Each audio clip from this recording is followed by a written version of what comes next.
He raised his wine glass, looked me dead in the eye, and said, "Trust me, young lady, I know how commanders think." I hadn't told him my rank yet. I hadn't told him anything at all. He didn't know that the woman sitting across his mahogany table had spent the last 3 years commanding more than 4,000 soldiers.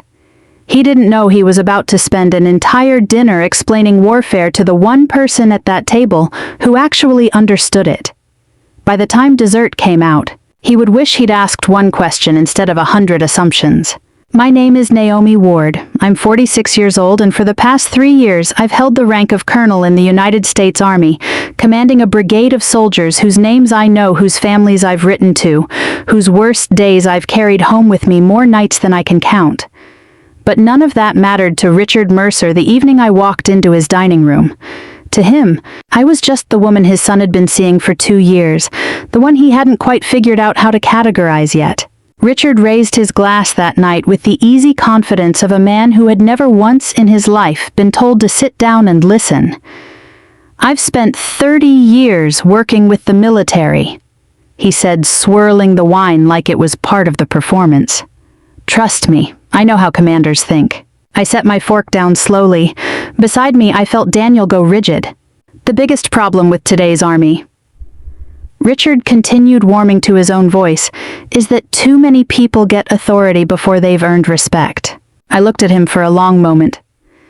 "That's an interesting way to put it," I said, and I meant it interesting the way a man confidently describing the ocean to a sailor is interesting.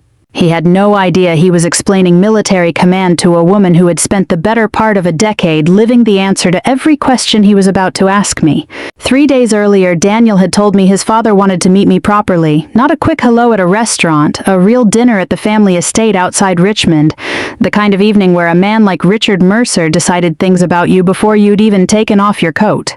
Daniel and I had been together 2 years by then, quietly, mostly on my terms because of deployments and training rotations that never left much room for meeting parents. I'd built my own life a long time before I met him, a working-class childhood in a small Ohio town, a father who fixed transmissions for a living, and a mother who worked night shifts at the county hospital. I never wore my rank like jewelry. I never needed to. But I understood. The way you understand a bruise before you see it, exactly what it felt like to be measured by people who assumed your worth based on your shoes. He interviews people. Daniel warned me in the car, staring straight ahead at the road, without ever admitting that's what he's doing. "Does he know what I do?" I asked. Daniel hesitated just long enough that I already knew the answer. "I told him you're in the Army. And he thinks you work in administration." I didn't correct that. I want to be honest here, I wasn't setting a trap. I never once planned to walk into that house and let a man humiliate himself for sport.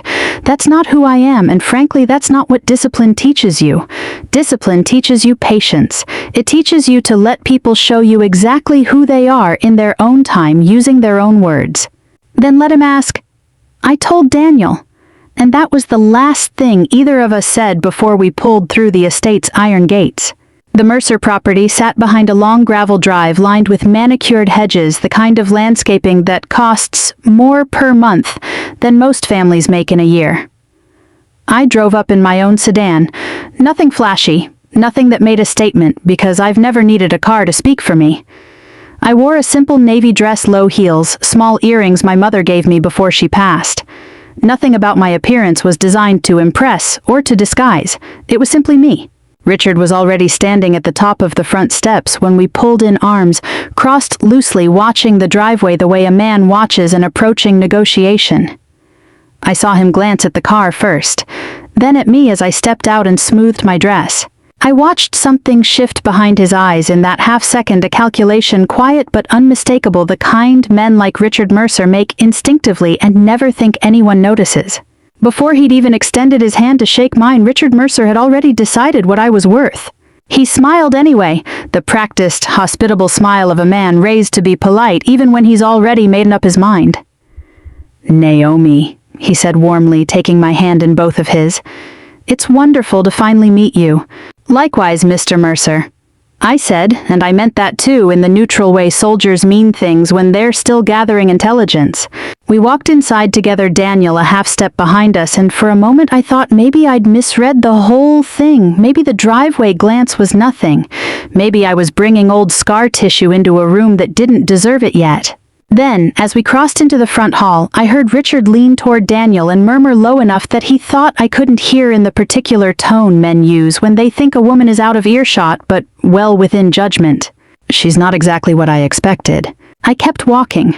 I kept my face still, but I filed that sentence away exactly the way I'd file away a piece of contested terrain, quietly, precisely, and with every intention of returning to it later. The dining room told you everything about Richard Mercer before he said a single word over dinner. Dark mahogany table, long enough to seat 12, though there were only 4 of us. Framed photographs lined the walls. Richard shaking hands with senators, Richard at ribbon cuttings, Richard standing beside men in suits who all had the same practiced smile he did. Mixed in among them almost strategically were pieces of military memorabilia, a ceremonial saber mounted on a velvet backing, a set of unit coins displayed in a glass case, a framed commendation from some defense contractor gala. None of it looked earned so much as acquired the way a man buys the trophies of a life he admires from a distance, but never actually lived. We sat down and the housekeeper brought out the first course. Richard poured wine for everyone without asking the host's prerogative, and began what I recognized almost immediately as an interview disguised as conversation. "So, Naomi," he said, settling into his chair like a man taking his seat behind a desk, "where did you go to school?" "A few places," I said. He waited a beat, expecting more. I let the silence sit there instead. "And what exactly do you do for the army?" He tried again, adjusting his approach. "I lead people," I said, a small smile. "Management, then?" "Something like that." I watched him take that answer and quietly file it under a category that made sense to him. Something administrative, something safe, something that wouldn't threaten the story he'd already built about who his son should end up with. I didn't correct him. I want to be clear about why. It wasn't pride, and it wasn't strategy in the way people like to imagine it in stories like this. It was simpler than that. He hadn't earned the truth yet. He was asking questions the way a man asks questions when he already thinks he knows the answers, not to learn something but to confirm what he'd decided in the driveway. Richard moved on to Daniel, and this was where the real message of the evening started to surface. He talked about Daniel's education, his years building his own construction firm from nothing, how proud he was that his son hadn't leaned on family money to get there. Then, almost as an aside, he mentioned a business partner's daughter, Daniel, had once dated smart girl Georgetown father on the board of some firm I'd never heard of. "A man in Daniel's position," Richard said, looking at me now, not at his son, "needs someone who understands the world he's entering." I understood the sentence underneath the sentence. "You're temporary. I've seen this kind before you." I didn't flinch. I've sat in briefings where far more dangerous men have tried far more sophisticated versions of the same tactic. Establishing dominance, early testing, whether you'll shrink to fit the space they've decided to give you. Richard began telling a story about his company's history, supplying logistics equipment to the Department of Defense decades earlier, and how those years had given him what he called a real understanding of military culture. He gestured toward one of the framed photographs on the wall, a logistics system his company had once supplied, something he clearly considered one of the crowning achievements of his career. "That program changed how the Army operates," he said, pride thick in his voice. I knew that program. I knew it better than he did. I'd read the after-action reports from units that had used that equipment in the field reports detailing failure rates that had nearly gotten soldiers killed before the system was quietly phased out 2 years after it launched. I said nothing. Not yet. That wasn't the hill worth dying on, not this early in the meal. Richard kept going, warming up now, clearly enjoying an audience he assumed didn't know enough to challenge him. "The military is mostly logistics anyway," he said, waving a hand like he was dismissing a common misconception. "People imagine strategy, heroism, combat. Really, it's supply chains and discipline. Spreadsheets with better branding. Logistics decides whether strategy survives contact with reality," I said quietly. He paused, genuinely pleased. "Exactly, you're learning." I felt something tighten in my chest. Not anger, exactly, something closer to the particular fatigue of being complimented for repeating back what someone assumes is their own wisdom. Across the table, I saw Daniel's jaw shift, the muscle there ticking the way it did when he was holding something back. I found his foot under the table and pressed mine gently against it. "Don't rescue me. Not yet." Richard leaned back, wine glass in hand, and asked the question that would set the tone for everything that followed. "Have you ever actually been deployed?" "Yes," I said. "Where?" "A few places I don't talk about over dinner." He laughed, a short, indulgent sound. "You military people, always so mysterious about everything." I looked at him then, holding his gaze the way I hold the gaze of a young lieutenant who needs to understand that a line has been drawn, even if he can't yet see exactly where. "Some things aren't mysterious, Mr. Mercer," I said, my voice even unhurried. "They're simply not yours to know." The table went quiet for a moment. Daniel picked up his glass and drank like a man who needed something to do with his hands. The housekeeper cleared the first course, and somewhere behind Richard's confident, hospitable smile, I saw the faintest flicker of something new. Not doubt, exactly, not yet, but the very first crack in a certainty he'd been building his whole life. He didn't know it yet, but the ground beneath that dinner table had just shifted half a degree, and he was about to spend the rest of the night walking further out onto ice that was thinner than he understood. By the time the second course arrived, Richard had worked his way through most of a bottle of wine, and I could feel the shape of the evening changing the way a briefing changes when a commander stops asking questions and starts making pronouncements. He'd shifted from interviewing me to something else entirely. He was performing now, and I understood I was about to become his captive audience.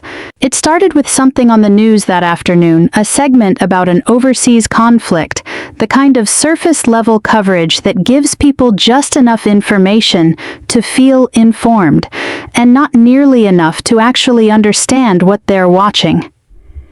Richard had opinions about it the way men who've never worn a uniform often do, opinions built from books and documentaries and dinner conversations with other men who've also never worn a uniform. I want to be fair to him here because I think it matters. He didn't start out foolish. His first few points about leadership were reasonable enough: the importance of accountability, the danger of bureaucracy strangling good decision-making.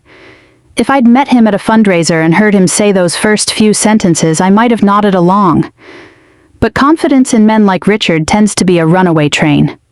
Once it starts rolling, it doesn't know how to stop at reasonable.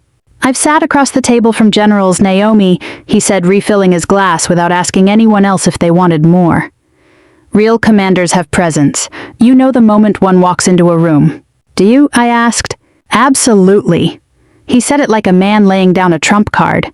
I caught Daniel biting back something between a laugh and a wince, and I understood immediately that his father had said some version of this sentence many times before to many different audiences, and had never once been challenged on it. Richard told a story then about a retired general who'd once come to a fundraising dinner at this very house, a story that ended with him quoting the general as saying something like, "Command is about making people fear disappointing you." "No," I said. "That's insecurity wearing rank." For just a moment something in Richard's face faltered, a small hitch, like a man who's stepped off a curb he didn't see coming, but instead of catching himself he accelerated. That's the thing about pride under pressure. It rarely retreats. It usually just gets louder. He moved on to a subject I'd been bracing for since we sat down: women in combat leadership, framed the way men like Richard always frame it, as an adult conversation, rather than what it actually was. He said women were well suited to intelligence, work administration, medical roles, the softer disciplines, but that frontline command required something different. "Dad," Daniel said, a warning in his voice now. "We're having an adult discussion," Richard said, not even glancing at his son. "Let him finish," I said quietly. I want to explain why I said that because I think it's the most important choice I made all night. I wasn't being passive. I wasn't shrinking. I was doing something I've done in briefings with far more consequence than a dinner party, giving a man enough rope to either climb out of the hole he was digging or hang himself in it completely. Either way, I needed to see which one he'd choose. Richard turned to me with the tone of a man being generous. "You seem capable, Naomi. I'm sure whatever support role you're in, you're very good at it." "That's generous," I said. "But command," he said, "is different. Then he laid out a scenario the way men like him love to do when they want to prove a point without actually risking anything real. A convoy cut off from support, communications down, a civilian population nearby. 2 routes out, one faster but exposed, one slower but safer with reinforcements possibly arriving too late either way. "What would you do?" he asked, leaning back, clearly expecting me to fumble through something vague and Hollywood-shaped. Instead, I started asking questions. Terrain, ISR coverage, current casualty status, rules of engagement, available fire support, fuel state on the vehicles, the medical evacuation window, known enemy capabilities in the area, pattern of life for the civilian population. Was it a market hour, a prayer time, a school dismissal? Richard's confidence began to visibly deflate with each question, the way air leaves a tire slowly enough that you don't notice until the car won't move. Without those answers, I said, "You're not making a decision. You're performing confidence, and performing confidence gets people killed just as fast as making no decision at all." The table was silent. Daniel wasn't smiling anymore, but I could see something in his eyes that looked almost like relief, like watching a weight finally shift off a shelf that had been sagging for years. Richard recovered the only way men like him usually do, by attacking the ground instead of the argument. "This is what I mean," he said, an edge creeping into his voice now. "Theory. People who haven't carried real responsibility always want more information before they'll commit to anything." I looked at him for a long moment before I answered, letting the silence do some of the work. "Real responsibility," I said, "is knowing which information you cannot afford to ignore." He didn't have an answer for that. Instead, he reached for the only weapon he had left, condescension sharpened into something almost cruel. "And how many soldiers," he said, setting his glass down with a little more force than necessary, "have you ever actually been responsible for?" I opened my mouth to answer him honestly, fully, for the first time all evening. And that was the exact moment the doorbell rang through the house, cutting the question off mid-air like a held breath. The housekeeper's footsteps echoed down the hall toward the front door, and Richard's face shifted instantly from combative to delighted, the way certain men can switch masks mid-sentence when a new audience arrives. "That'll be Tom," he said, already pushing back his chair. "Perfect timing. He can settle this once and for all." I didn't know who Tom was yet, but I felt something settle in my chest anyway, not dread exactly. Something closer to the quiet readiness you feel right before a situation you can't fully predict but know you can handle. Thomas Avery walked in a moment later, and I clocked him immediately, the way you clock certain people without needing an introduction. Late 60s upright posture that no amount of age had managed to soften, the kind of handshake grip that gets trained into you long before it becomes habit. He wore a blazer that fit like it had been tailored decades ago and never needed replacing. Richard introduced him as an old friend, a board member for a veterans foundation Richard funded generously. Retired Army Lieutenant Colonel. "Perfect timing, Tom," Richard said, practically pulling out a chair for him. "We were just having a debate about battlefield leadership." Avery's eyes moved to me as he sat, and something in his expression paused, not quite recognition, but the particular hesitation of a man whose instincts are telling him something his memory hasn't caught up to yet. "I'm sorry," he said, studying my face. "Have we met?" "Possibly," I said. "Naomi works in Army administration." Richard offered, already retelling the debate from his own flattering angle, painting himself as the reasonable voice of experience and me as the earnest but underinformed guest who'd needed some gentle correcting. Avery looked at me again longer this time. "Does she?" he said. It wasn't quite a question. I didn't correct Richard. I want to be honest about why one more time, because I think this is the part of the story people misunderstand most. It would have been easy to end it right there. But something in me, call it professional discipline, call it stubbornness, wanted to see exactly how far a man would walk into his own certainty before the ground gave out beneath him. Some lessons only land if a person walks the whole distance to learn them. Dinner resumed, and Richard, buoyed by his old friend's presence, turned to Avery for backup. "Tell her, Tom, battlefield command's mostly instinct, isn't it? Presence and gut, and the willingness to make the call." Avery set his fork down slowly. "No commander I ever respected would say that," he said, and I watched something flicker across Richard's face, the first real crack of the evening, delivered not by me, but by someone he trusted. Avery turned to me, then genuine curiosity in his eyes now. "What unit are you with?" I gave him the formation, not the rank, the way I've learned to offer information in layers, giving people exactly as much as they're ready to receive at any given moment. Avery went very still. He knew that formation. Anyone who'd spent real time around the army would know it. Richard, who'd spent his career adjacent to the military, rather than inside it, clearly did not. "And you're still with them?" Avery asked, quieter now. "For another 6 months," I said. "That's a hell of a command," he said. Richard heard the word command land in the air, but I watched it slide past him without sticking the way certain words do when a person has already decided what category you belong in. He simply nodded, satisfied, assuming Avery meant something small, a modest posting, a minor administrative post that happened to involve the word command in its title. Richard, feeling generous now, feeling like the gracious host again, turned back to me. "You should come to the Foundation Gala next month, Naomi. There'll be a senior Army officer speaking. Might be good networking for you." Daniel said, a warning creeping into his voice. "I'd be happy to," I said. "I might even introduce you to General Caldwell," Richard added, practically beaming with his own generosity. "Never hurts to know the right people." Avery, mid-sip of wine, nearly choked. "I've met him," I said. "At an event?" Richard asked. "At work." Richard still didn't understand.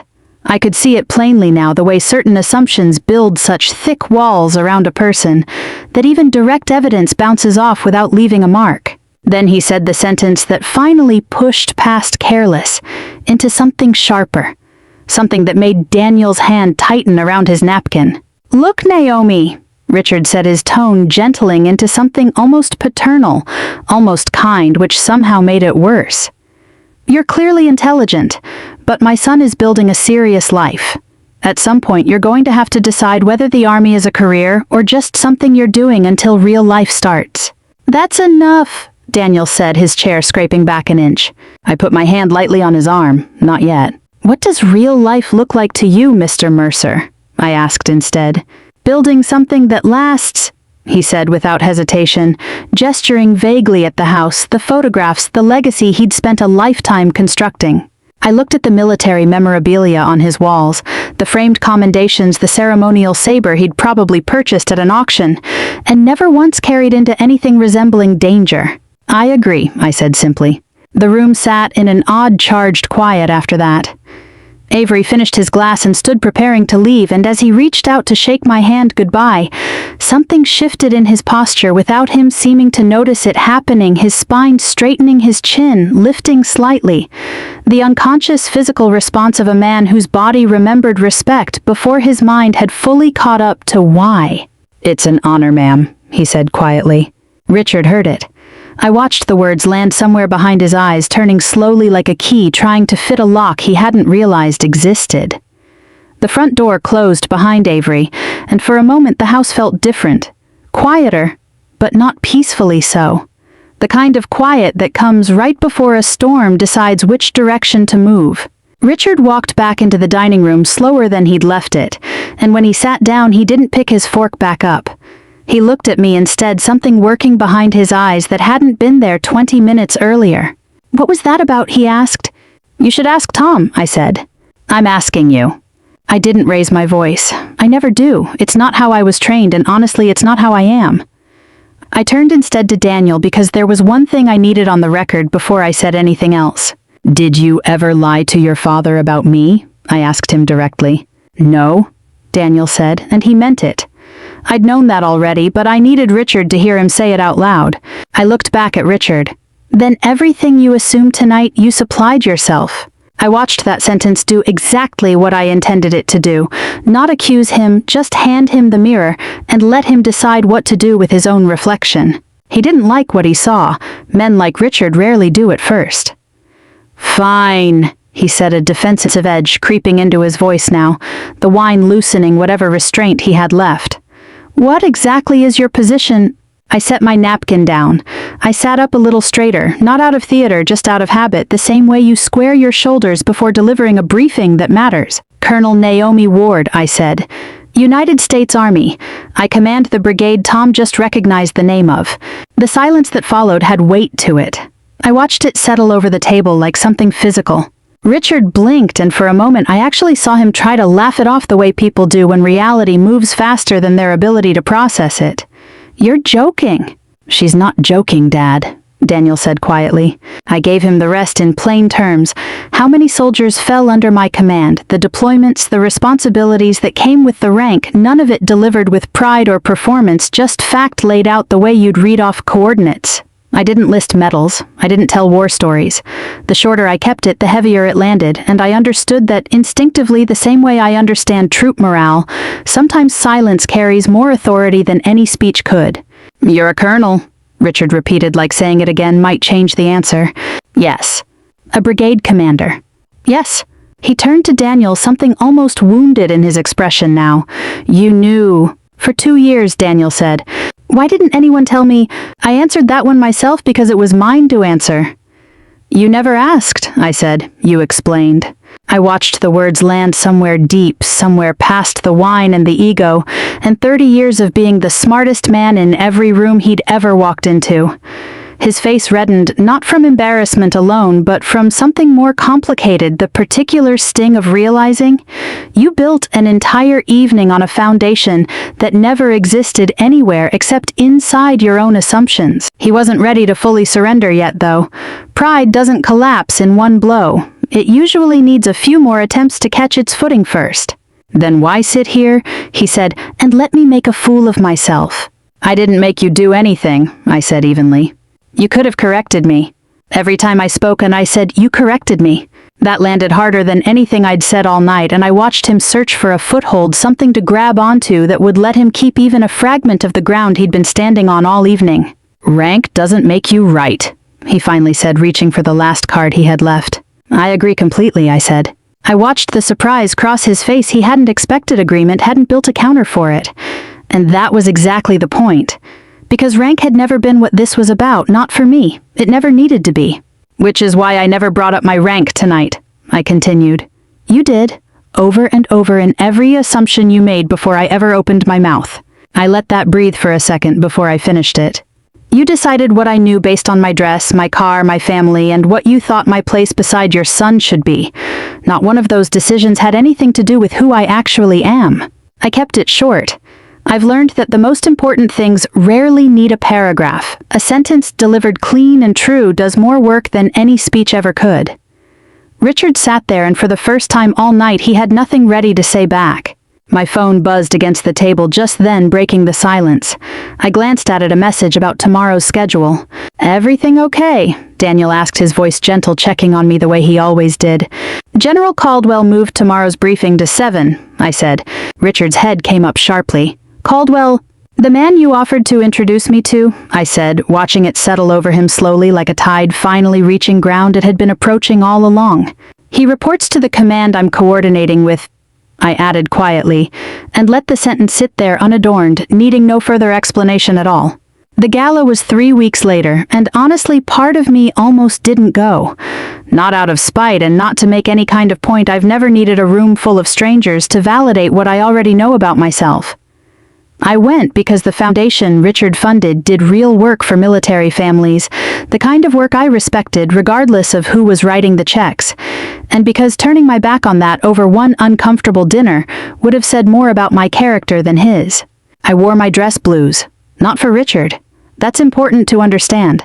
I wore them because it was the appropriate uniform for the occasion, the same choice I'd have made whether or not a single person in that ballroom knew my name. Daniel picked me up, and I watched something shift in his expression when I walked out. Not surprise, exactly more like he was seeing two halves of the same person align in front of him for the first time. He'd known me as Naomi for 2 years. That night he was about to watch the rest of the world meet Colonel Ward. The ballroom was full of the kind of people who fund foundations, donors, board members, a few local politicians working the room with practiced handshakes. Richard was near the entrance when we arrived, greeting guests with the easy charm of a man in his element. I watched him spot me across the room, watched the flicker of recognition, and something more complicated pass behind his eyes before he composed himself and walked over.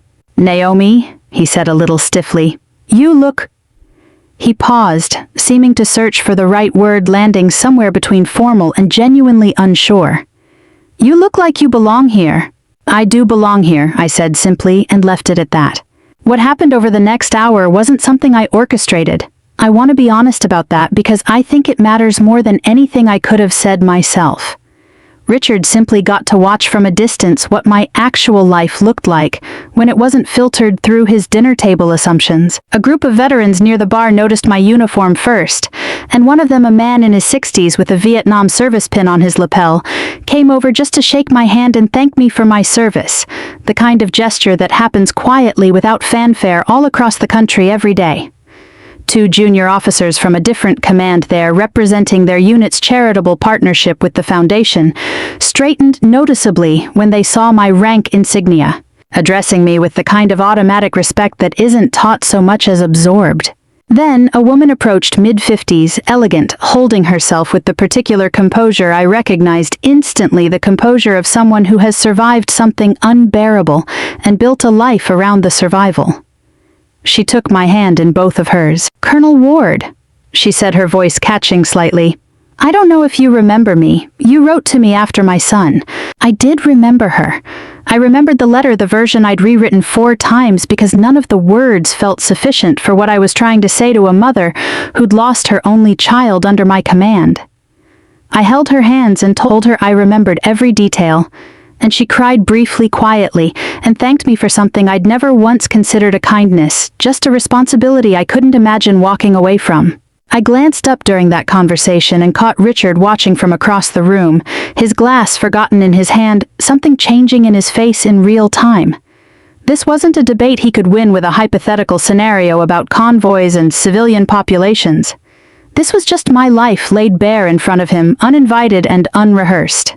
A young captain found me near the dessert table a while later, and thanked me for something else entirely, for going to bat for him after a mistake early in his career that could have ended it, for seeing something worth saving in him when it would have been easier to let the system chew him up. I barely remembered the incident the way he described it. To me it had just been the obvious right call. To him, apparently, it had changed the entire trajectory of his life. Then General Caldwell took the stage to give his remarks, and Richard visibly straightened, clearly expecting to be the one making introductions, positioning himself near the front, like a man about to claim credit for a connection he assumed he was facilitating. Caldwell didn't call on him. "Before I begin," Caldwell said into the microphone, scanning the room, "there's someone here tonight whose leadership saved this command from a very expensive and potentially deadly mistake last year." I felt my stomach drop slightly, the particular discomfort of praise I never sought and didn't especially want. Caldwell told the room about a maintenance discrepancy I'd flagged before a deployment, about the pressure I'd been under to sign off and move forward on schedule, about the decision I made instead to hold the operation until the equipment could be properly verified. He didn't dramatize it. He didn't need to. The story was simple. I said no when saying yes would have been easier. And it turned out that no had likely saved lives. "Leadership isn't sounding certain," Caldwell said, looking out over the room. "It's carrying the consequences when certainty would have been the easier path." I didn't look at Richard when he said it. I didn't need to. I could feel the sentence land on him from across the room, could feel it settling into the exact space where, weeks earlier, he'd told me that command was about making people fear disappointing you. He found me afterward near the edge of the room, away from the crowd. He looked smaller somehow, though nothing about his posture had physically changed. "I owe you an apology," he said. "Yes," I said, "you do." I didn't soften it. I didn't tell him it was okay, because it hadn't been, and pretending otherwise wouldn't have done either of us any good. "I thought money had taught me how the world worked," he admitted quietly. "It taught you how your world worked?" I said. He absorbed that for a moment, nodding slowly, something raw moving across his face that I hadn't seen from him before, not defensive, not performing, just honest. "You were so afraid Daniel might choose beneath himself," I added, "that you never once considered he might choose beside himself." Months passed after that gala, and something between Richard and me shifted in a way I hadn't fully expected. I want to be careful here because I don't want to make it sound like a fairy tale ending, like one honest conversation transformed a lifetime of assumptions into humility overnight. That's not how people actually change, not in my experience and not in his. Richard Mercer didn't become a different man. He just started asking better questions. Daniel and I kept things exactly the way we'd built them. No rushed proposal, no dramatic gesture meant to prove a point to anyone watching. We simply kept choosing each other the way we had been all along, except now without the weight of his father's silent judgment hanging over every family dinner. Those dinners changed too. Richard still hosted them, still sat at the head of that same long mahogany table, but something about the seating had lost its hierarchy.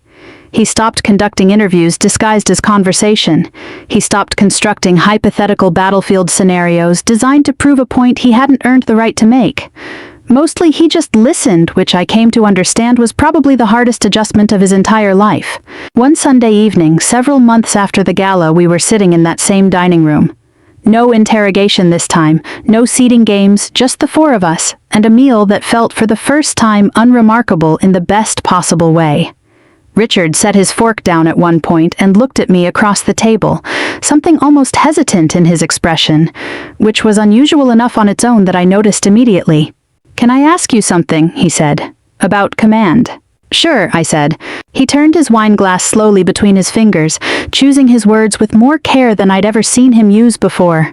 "How do you know when you're wrong?" It wasn't the question I expected from him, and I sat with it for a moment before I answered because it deserved an honest answer rather than a quick one. "Usually later than I'd like," I said. "The trick is making sure the people around you feel safe enough to tell you before it costs someone something they can't get back." I watched him take that in, watched it land somewhere deeper than the surface of the question he'd asked. I don't think he was really asking about brigades or battlefield decisions at all. I think for the first time since I'd met him, he was asking about himself using the only language he had access to that felt safe enough to hide behind. "I didn't make that easy," he said quietly. "For anyone. Not for you that first night, and probably not for a lot of people before you." "No," I said. I wasn't going to pretend otherwise just to spare his feelings. Some truths only matter if you say them plainly. He nodded, absorbing it, and there was a long pause before he spoke again, not defensive this time, not searching for an exit. "But you're asking now?" I added, and something in his face eased slightly, like a man setting down a weight he'd been carrying so long he'd forgotten it had a name. Later that same evening, after Daniel had stepped into the kitchen to help clear plates, Richard lingered at the table with me for a moment, just the two of us. He didn't ask me to take care of his son, didn't offer some rehearsed line about family and legacy the way I half expected he might, given everything I now understood about how he'd built his entire identity around control and certainty. Instead, he just said, "My son seems happier with you than I've seen him in years." "He's good at choosing for himself," I said. "He always has been. You just weren't always listening when he told you that." Richard let out a short laugh, quieter and more genuine than anything I'd heard from him during that first dinner. "Apparently better than I am," he admitted. I found myself thinking in that moment about everything Richard Mercer had spent an entire evening explaining to me months earlier: chain of command, battlefield instinct, the nature of real leadership. All of it delivered with the total confidence of a man who had never once considered that the woman across the table might already understand every word better than he did. In the end, I never needed to humiliate him.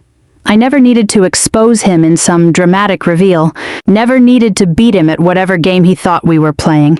I only needed to tell him the truth, plainly, once he'd finally run out of assumptions to hide behind. That's the part of this story I think about most, honestly. Not the moment I told him my rank, and not even the gala with all its quiet vindication. It's this: a man who spent decades believing that money and proximity to power had taught him everything worth knowing, slowly, imperfectly, learning to ask instead of assume. It didn't happen because I outranked him.